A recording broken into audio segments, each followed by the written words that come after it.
Fala galera, sejam todos muito bem-vindos a mais um vídeo aqui no canal. Hoje galera, vamos fazer aqui uma reação, um corte, trazendo informações sobre o Palmeiras aí, que tem um jogo contra o Fortaleza, também sobre a punição aí de Maurício, né, que foi aí absorvido e muito mais. Então, sem mais enrolações, fica galera com o vídeo. Hoje foi dia de julgamento do Maurício no STJD, no Superior Tribunal de Justiça Desportiva.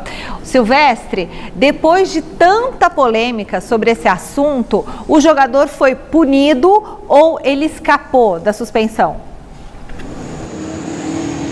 Ele foi punido, mas não foi. Ele pegou um jogo de suspensão, porém essa punição foi trocada por uma advertência. Brinquei aqui na entrada inicial, que foi um puxãozinho de orelha para o Maurício, que poderia pegar até 6 jogos de punição por conta daquela dividida, disputa de bola com o Kaká no jogo contra o Vitória.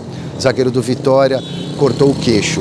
A defesa do Maurício, defesa do Palmeiras, indagou o seguinte: o juiz deu cartão amarelo. O juiz não foi punido e ainda apitou o jogo seguinte de Copa do Brasil e foi mal.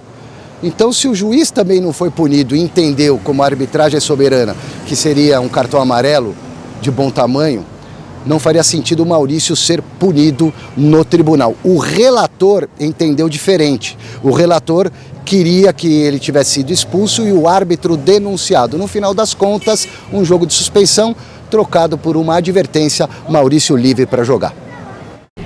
O que vocês acharam, primeiro do resultado aí do STJD e do fato dessa interferência do STJD? Vocês não acham que abre um precedente para que a situação de campo não seja resolvida dentro de campo? Ô Michele, desde que eu me conheço como jornalista esportivo, o STJD nunca foi um órgão sério que a gente pudesse saber, ó, vai realmente para o STJD, vai ter uma punição, há um critério. Não, aí há clubismo lá dentro, é realmente complicado. De qualquer forma, o Maurício segue jogando porque me incomodou, Miller, o fato da decisão ter sido não é de campo, decisão de tribunal. Também. Ele foi denunciado não por uma expulsão dentro de campo, e sim porque alguém lá falou, vamos denunciar, e eu não gosto disso. O STJD denunciou o Bruno Henrique naquela coisa de manipulação de resultado?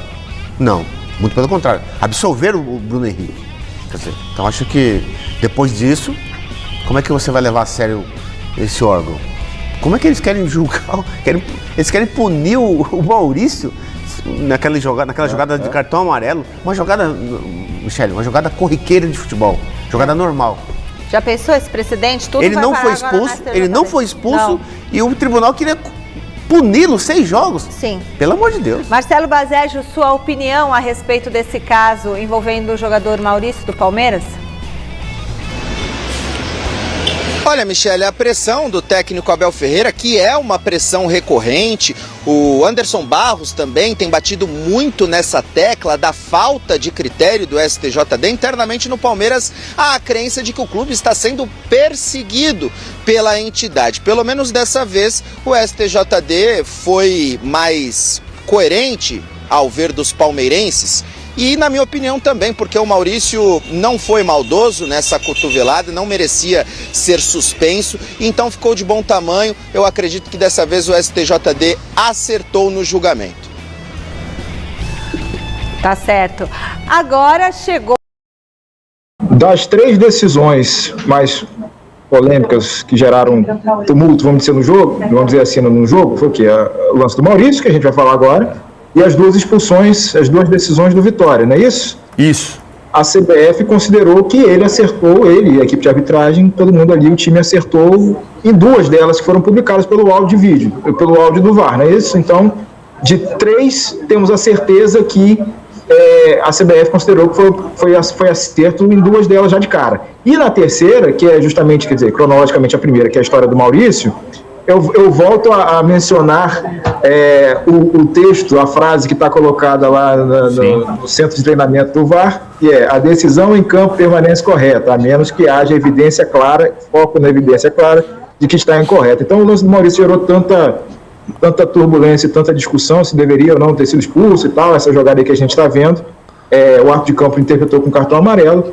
E foi isso. Então, talvez, né, e aí nesse caso não tem informação, mas olhando o contexto, só para fechar em relação ao Fazekas, talvez a CBF tenha considerado, olha, ele tem 2 acertos e um em dúvida ali, que pode ser um para outro. Então a vida seguiu e continuou aí nas escalas, só para a gente lembrar. Se tem uma questão, assim como vale o Felipe Fernandes de Lima, o árbitro está na escala, se ele está na escala, ele vai trabalhar. Não é a gente que vai aposentar o cara. A história do Fasecas é só, não é se está certo ou errado. Eu até acho, na minha avaliação lá atrás, levando em consideração que a CBF quer menos interferência do VAR, era para não interferir no VAR do Kaká e não interferir no VAR do Maurício. Nesse caso, manteria o cartão amarelo do Maurício e o Kaká não levaria nem amarelo, porque ele não marcou falta. E aí não teria segunda expulsão também. E aí não teria expulsão do Luan Cândido, porque o Luan Cândido só foi expulso porque achou que o árbitro estava roubando, porque não expulsou o Maurício e porque expulsou o Kaká. Então, no fundo, mas o ponto não é o árbitro ter o direito de trabalhar ou não. É o procedimento que a CBF está tomando agora, que aumenta o risco de abordagem de alguém em relação ao árbitro que já está escalado há 2 semanas e que aumenta o risco de o árbitro errar na quarta-feira e estar mantido na escala de domingo. Já entrar mais exposto e mais pressionado que já são os árbitros no Brasil. E sobre a advertência do Maurício? A gente falou muito aqui sobre reapitar a partida. Eu disse, claro, é uma advertência que não é um gancho, né? É diferente. Mas já é uma intervenção direta do STJD? A advertência já foi além do tom, depois de ele ser punido com cartão amarelo no... Igor chamou? Oi, Igor, chamou? Só para contar a linha de raciocínio rapidinho, agora sim, para ajeitar o corte aqui sobre o Maurício, já devolvo para vocês sobre isso, porque só a linha de raciocínio do auditor em relação que foi o voto que prevaleceu, do relator nesse caso, que prevaleceu no julgamento de hoje, né? Foi uma votação dividida, deu 3-1. O auditor que aplicou uma partida mais convertendo a advertência, foi esse o voto que prevaleceu, por isso que o Maurício foi advertido. Teve uma outra auditora que não converteu em advertência, então seria um jogo, e teve outro que foi mais rigoroso, defendeu a pena de 2 partidas. Então prevaleceu a pena menor aí, 3 votos dos 5 auditores decidindo pela advertência do Maurício. E aí, teve essa discussão, né, se o STJD deveria entrar ou não em lances. Primeiro que o advogado do Palmeiras, que representou o Palmeiras nesse caso, né, ele bateu na tecla que não houve notório equívoco e tal, defendeu que não seria algo passível de denúncia contra o Maurício, e se a procuradora desse caso, diante da revolta do Palmeiras, apelar para a nota oficial de torcedores indo lá perturbar e tal, ela fez uma manifestação mais dura e batendo na tecla de que o órgão não age por paixões clubistas e, enfim, reforçando a isonomia, o equilíbrio e tal, fez uma defesa mais direta à situação da Procuradoria, e o auditor que votou, né, nesse caso, por essa pena de conversão e advertência, ele até, na visão dele, fez questão de falar, né, Maurício deveria ter sido expulso, mas aí isso virou uma conversão e advertência por entendimento de que o jogador é primário, foi uma disputa de bola, não foi uma jogada desleal, né, embora tenha sido enquadrado como jogada violenta, mas foi uma coisa que tinha uma bola no contexto ali, não foi um desferimento de uma cotovelada aleatória. Então, por isso, para o pessoal entender, a denúncia foi formulada, avançou, foi julgada hoje, cabe recurso, mas com essas nuances aí, por isso que houve a queda para a advertência, porque é o primário e esses pontos que eu expliquei. E o voto foi a aplicação de um jogo que acabou sendo convertido em advertência, né? Então ele não vai ser punido, né, de gancho em jogos, mas foi como a conversão ali no fim. Não foi uma absolvição, foi um jogo convertido. Vou ouvir o Eudes já, mas, Igor, aproveito para me despedir de você, te agradeço pelas informações, porque a gente vai abrir espaço aqui para o Flávio Latif chegar com o ponto de vista do Palmeiras, né, do clube envolvido nessa situação. Obrigada, viu, querido? Bom trabalho para você aí. Até mais. Valeu, abraço. Abraço. Cadê Flávio Latif chegando por aqui? Ele aí.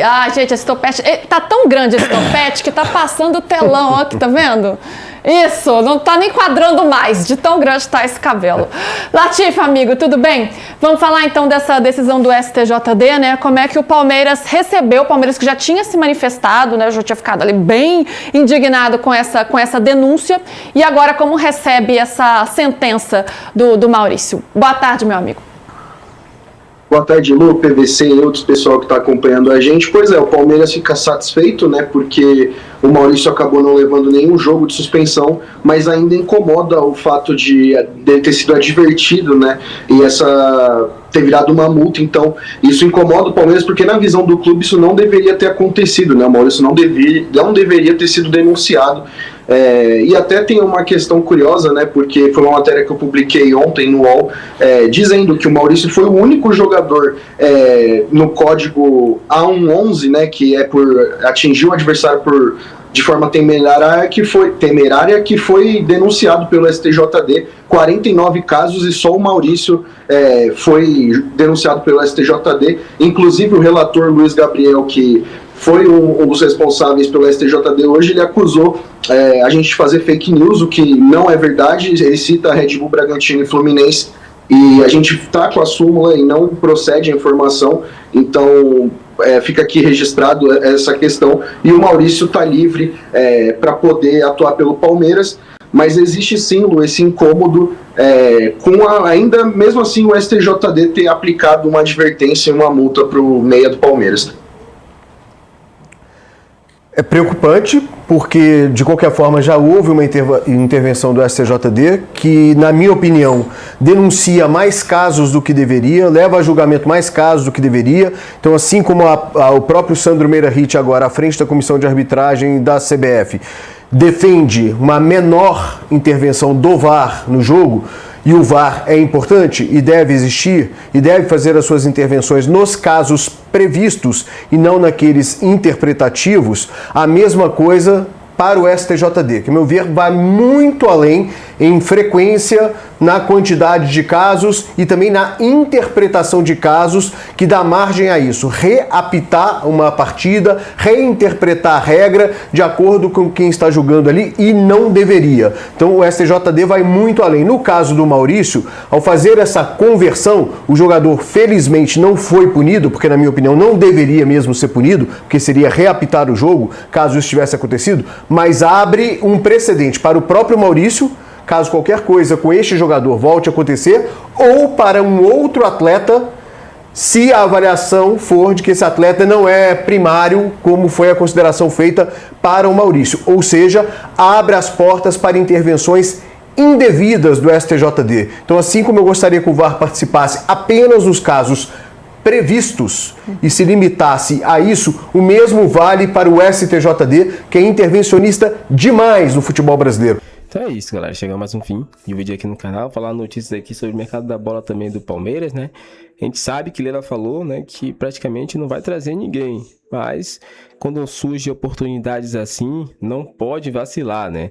O Palmeiras tinha 30 milhões aí para investir em Danilo, então o dinheiro está guardadinho ali, né?